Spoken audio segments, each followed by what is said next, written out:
Welcome back to the Becoming Number One podcast, where our goal and mission is to help you become the best version of yourself while we are on our own pursuit to become the best versions of ourselves.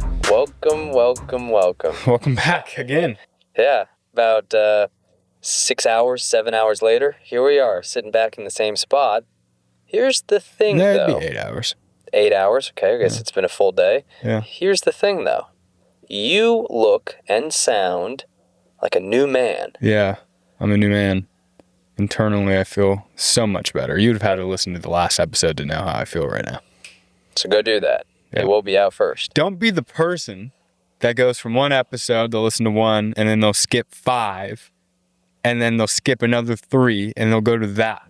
You don't want to be that person, I'm telling you. No, because here's the thing, and I will say, I am guilty as charged with doing that, but with podcasts where it's all interviews. So I'll jump to interviews with people who I think are interested and skip the ones that I think might be kind of boring. But here's the thing.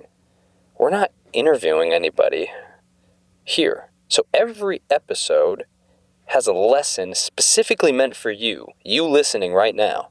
So you can't skip them. If you skip them, you're skipping yourself.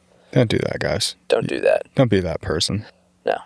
Would you, listen, let me ask you this. If you had a podcast, would you want people doing that? I don't think so. Whatever. It doesn't matter how many episodes you listen to. I think they're all great. I think that you can take so much value from them. But if you listen to one here and one there, make sure you're actually taking it and applying it to your life. That is all we care about. That is really it. At the end of the day, you know what? All jokes aside, if you listen to just one podcast or even just part of one podcast, as long as you took something valuable from that and changed your life, even just a little bit for the better, that is the biggest win for us. Send the show to your mom or your sister too. What? What are you talking about? Just do it. Trust me. Yeah, you could do that for him. Yeah. Anyways, we got a great topic for you guys today. Goes off of the last one that we were talking about, but what we've really been trying to think about is what are real life scenarios that people might ask or people might type in Google, and let's talk about them. And today specifically, we want to talk about what to do if you have no motivation to do anything. Okay? It's a big topic. A lot of people rely on motivation. A lot of people don't. They feel lazy in a sense. They feel like they might not have it in them to get up and go and do that task. They don't have the energy. They don't have the motivation is what people call it today. So let's talk about that. Well, and this is actually coming at a really good timing, right? We're in the middle of March. We are well past the time where most people give up on their New Year's resolution. So now we're actually in the trenches, right? If you set good New Year's resolutions, like we talked about, you set good goals for the year, you're getting towards the end of Q1. Yeah. You've been doing them for damn near 3 months. Yeah. This is the time where if you don't actually have a real reason why, you don't have purpose, you don't maintain high energy, you don't have a good routine, if you don't have all the things that we're going to break down and talk about, this is probably the time that you're starting to kind of sway a little bit. Yeah. This is probably the time that you're losing focus. Yeah, but there's also the person that hasn't even started on their goals for the year yet. And it's because, you hear me out here, it's because you do not have the motivation to do anything. Okay, we'll call it motivation. So it's for anybody, because everybody has a point in time in their life where they don't feel like doing something. Okay, so take out the word motivation. I don't feel like doing it, David. Okay, well, let's first figure out why you don't feel like it, okay? First of all, this fucking phone that everybody has, and it's the biggest problem, literally. If we went back, and I think about this for myself too, because I'm not a perfect human being, but if we didn't have these little fucking 6-inch cell phones, they literally are the gatekeeper of your dreams. You get on Instagram, you get on TikTok, you get on whatever social media, Snapchat, whatever the kids are using nowadays. You get on that, and you just start fucking doom scrolling over and over and over again. And then you look up, it's been 2 hours, and it literally depleted your energy. And now you're like, oh, well, fuck, I have to do this. I have to do this project. I have to do this task. I have to do this assignment. I don't really feel like it. Well, no, we wonder why. It's because we spent all of our energy on this fucking cell phone. So number one, the phone, get it out. Set boundaries. Set a limitation where it doesn't get in the way of your dreams. An even worse fallacy that I find myself falling into is these phones, we've talked about it before, you can either use them as a tool or they're going to be the fucking ruiner of your dreams and hopes and everything else in between. But what I've found myself doing lately, and I have to catch myself, is I think I'm using it as a tool. I might be on a thread of, I don't fucking look at TikTok, but of reels that are about posting content or about business or about something. And I get stuck in a loop of watching those. But at the end of the day, it's the same thing. Yeah. It's a waste of time. Let me ask you a question on that, actually. Sure. When you're watching those videos, let's talk about like editing a reel or something like that, where it's informative, right? Mm-hmm. Are you like, okay, I have to do this. Okay, I have to do this. Okay, I have to do this. That's what I think, but that's a majority of the time not what I'm doing. Okay, that's perfect. That's what I was looking for. But it's what you think. Like your plan is to take something out of it and go and implement it, right? Yep. Perfect. I'm glad that you brought that up, Aidan, because there's something called decision fatigue. Decision fatigue. Too many choices lead to inaction. You see this video, you see that video, you see this one, you're like, okay, I have to do this. Okay, I have to do that. Okay, perfect. Your brain gets flooded with all these ideas and all like these new concepts. And it's something that you do want to do, right? Yeah. It's something, okay, I see this video, I'm going to save it. I see this one, I'm going to save it, and then I'm going to go and do it. And there's too many, I guess, choices. And that right there, it lacks action. It's inaction. That is, to a T, what I've actually fallen victim to doing. You're right. I see all of this content that I'm like, oh, wow, this is something that I either want to remember for later or, shoot, I should implement this. But it's so much and so much different stuff all at once that it's like it's too much to actually comprehend and swallow. So what do? I might save a couple reels. I might send a couple to you. But how many of them am I actually going out and taking action on? Maybe one out of every 100. Yeah. Maybe one out of every couple hundred. Yeah. And the rest of the time, the rest of the effort is wasted. Mm-hmm. And you're right. It's because of decision fatigue. Yeah. So for you, it would be better, and I'm picking on him right now, but this is actually something that you guys can implement in your life, and I guarantee the same things are happening. So I'm picking on Aidan. But would you say, Aidan, if you saw the one video and you're like, oh, I want to do this. If you just got off Instagram, stopped and went and did it, you'd probably be a lot farther ahead, or there'd be different outcomes that have already. I would have used the content a lot more as a tool as opposed to entertainment. Yeah, as opposed to entertainment. Yeah. Correct. Okay. So that's one of them, decision fatigue. Yep. So we're at lack of direction. Yeah. Decision fatigue. What else we got? Well, we didn't actually even talk about lack of direction. We didn't really dive into it that deep. We talked about it a little bit on the last episode. We talked about the phone, but the lack of direction is people don't have a clear outcome of what they want. If you don't know where you're going, how are you supposed to get there? Yeah, exactly. I was just on literally, I don't know, what time is it? 4? An hour and a half ago, I was on a call with Ed Milet and his mentorship group, and he was literally talking about lack of direction. He's like, if I saw you right now and 3 years from now, you were able to tell me, hey, I had the best 3 years of my life, this happened, what would they be? But if you can't tell me that, well, then 3 years, the time's still going to come anyways. And what results are you going to have? Are you going to have the results that you want, or are you going to have the results that you don't want? So the point of that is being clear on exactly what you do actually want. So lack of direction, that's a big thing too. What's the end goal? What's the purpose of it? Yep. What's the task at hand? So we have those. And then the good old comfort. It's huge. We've banged this drum a lot, and we're going to continue to bang it, but so many people get trapped in a state of uncomfortability, but it's just uncomfortable enough to where it becomes comfortable, right? It doesn't hurt enough to where you're like, shit, I need to take action now. Yep. And that is a dangerous spot to be. That is the spot where people will waste years, sometimes even decades of their life, because it didn't hurt enough. Yeah. Well, it's so easy, right? So easy to sit on the couch and just go on your phone and scroll. and forget about all the important things that you have to do. It's so fucking easy to do. And 99.9% of the world chooses that route. That is why we are preaching that you have to have mental toughness. You have to be able to train your mind, put yourself through difficult situations so you get comfortable in the uncomfortable. Because if you can become comfortable in the uncomfortable, then sitting on the couch, scrolling on your phone, that's not what you're going to want to do. You're going to want to do the hard stuff because you know that hard stuff pushes the needle forward. That's to a T. We got one more, which is a huge one. Mm-hmm. It's something that you are for me and I am for you. Yep. And it is no accountability, a lack of accountability. When you don't have responsibility for something, or rather when there are no consequences for something, you're not going to do it. It's kind of the reverse of not having a why. If you don't know where you're going, how are you going to go there?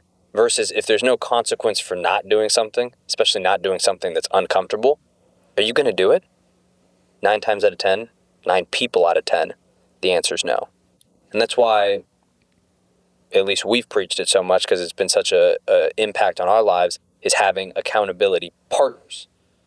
Because look, at the end of the day, you're going to be in your own journey for mental toughness. Some people are going to be able to be their own accountability partners, and you should be striving for that. But you're not perfect. Nobody is. Mm-hmm. So have somebody else who's on a similar journey to you who can hold your ass to the fire when you don't want to. Yep. Well, David and Aidan, what if I don't have an accountability partner? Well, you're going to have to be accountable to yourself. Or go find one. Yes.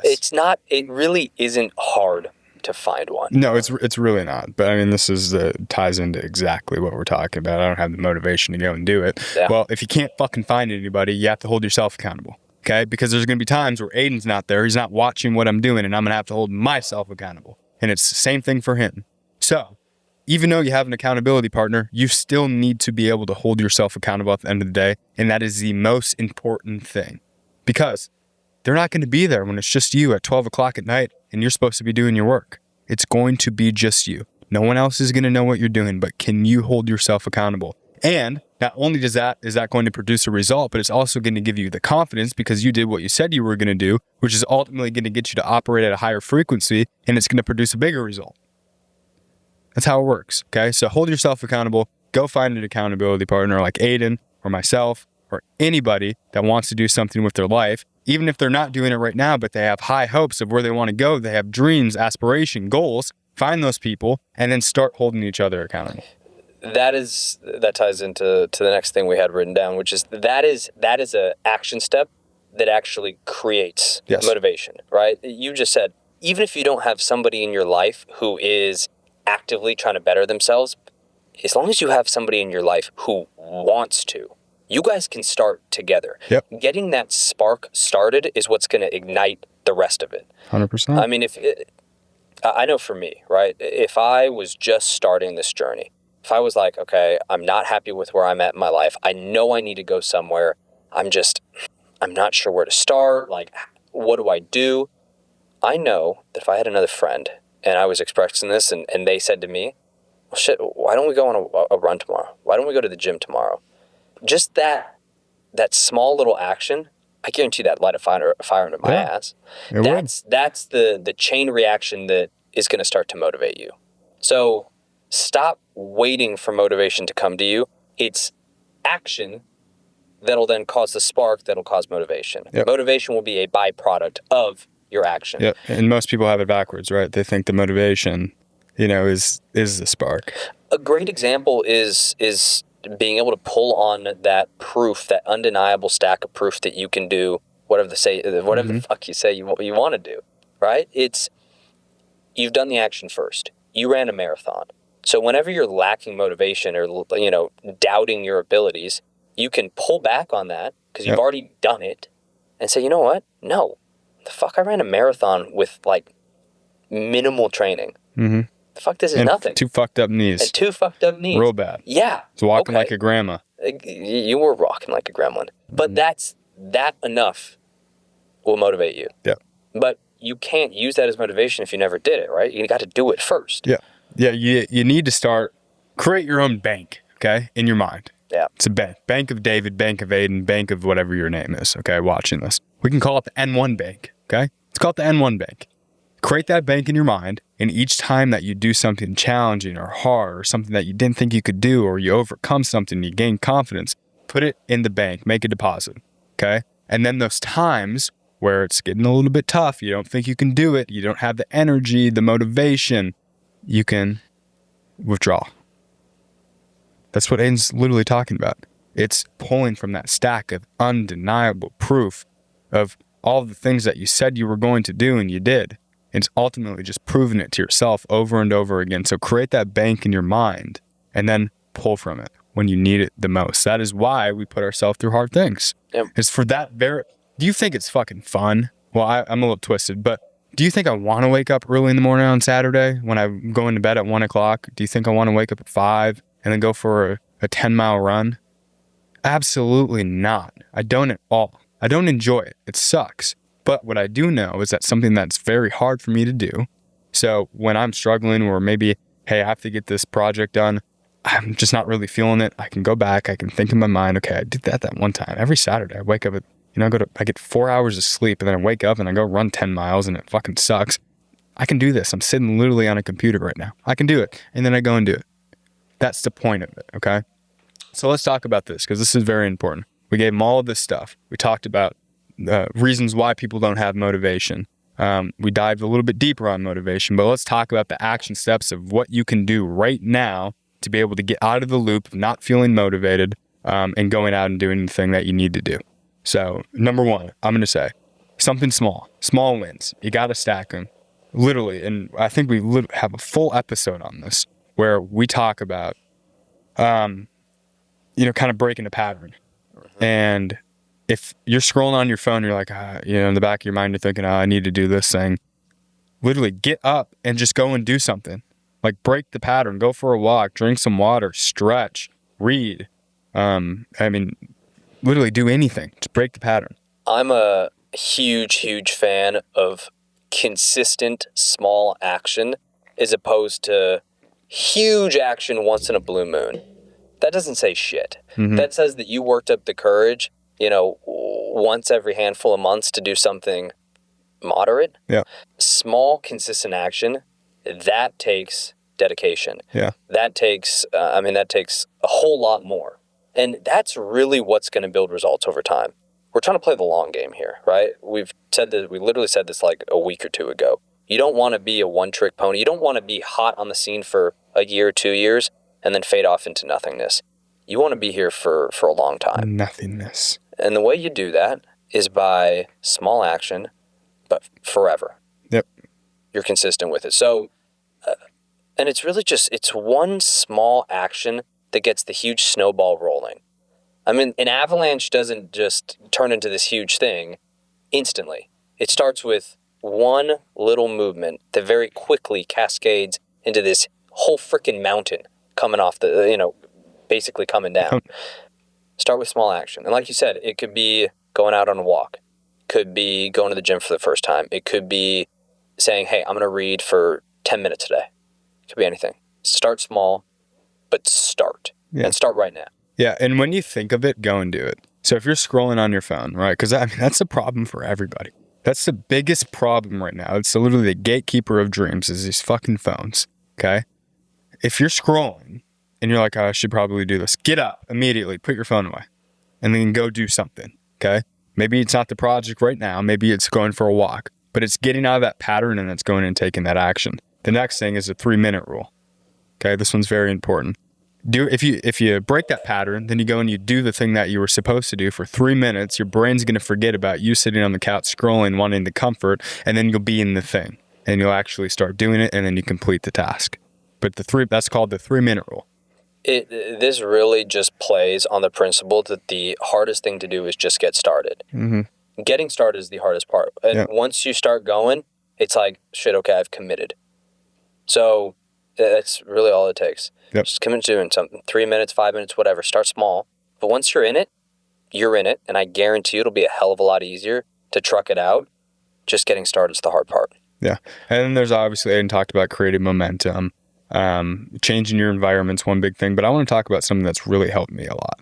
Like personally, this has really, really helped me. I got one of those little timers, okay? You could use your phone too, it doesn't matter, but I got one of those timers. You've probably seen it like an ad. You can scroll it, tap it, and then it's literally a timer. You can put it on your desk, you can put it anywhere.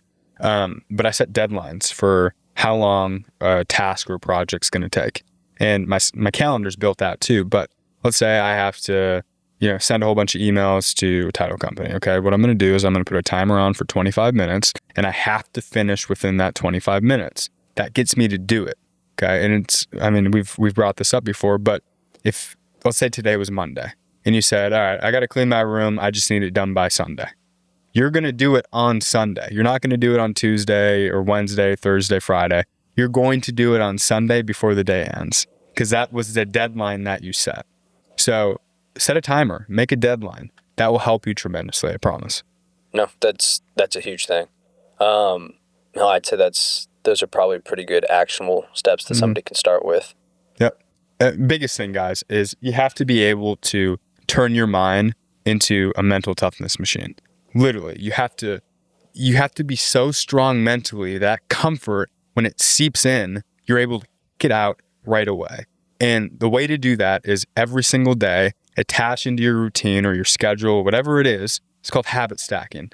Stack hard habits each day. Cold shower, cold plunge, run, going to the gym, waking up early, reading, whatever's hard for you. That's going to challenge you mentally, which is ultimately going to make you grow. Add it into your daily routine. That's habit stacking. That's probably been my biggest key to success. It has been. My habits. Yeah. But what's tied into that is making your habits non-negotiable. Yeah. But you've made them very intentional. Like you're literally, do you have your phone on you? Mm-hmm. Show the camera. This timer that Aidan's got on his phone.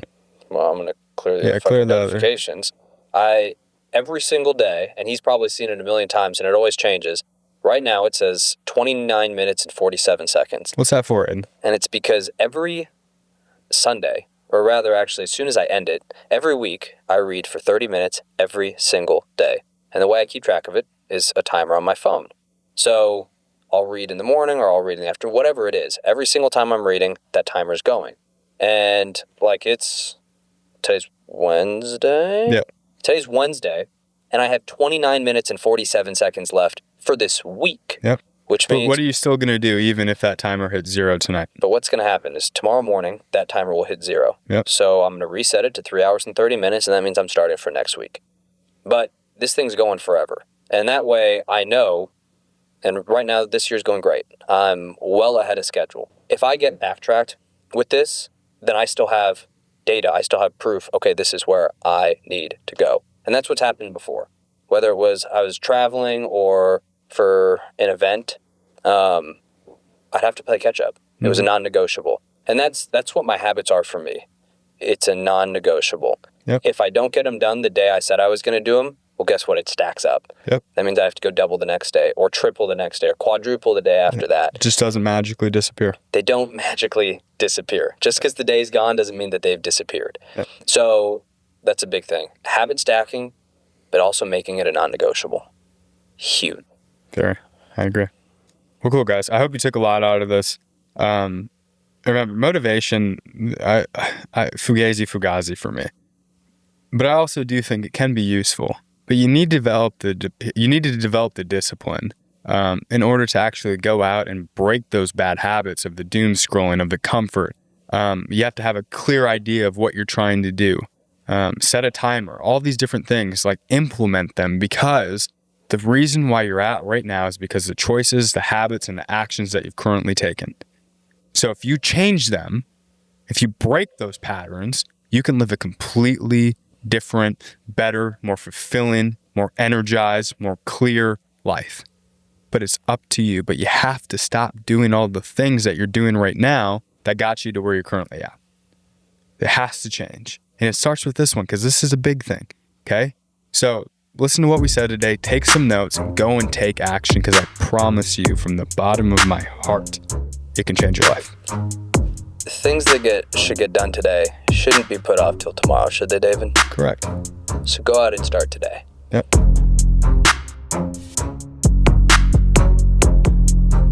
you.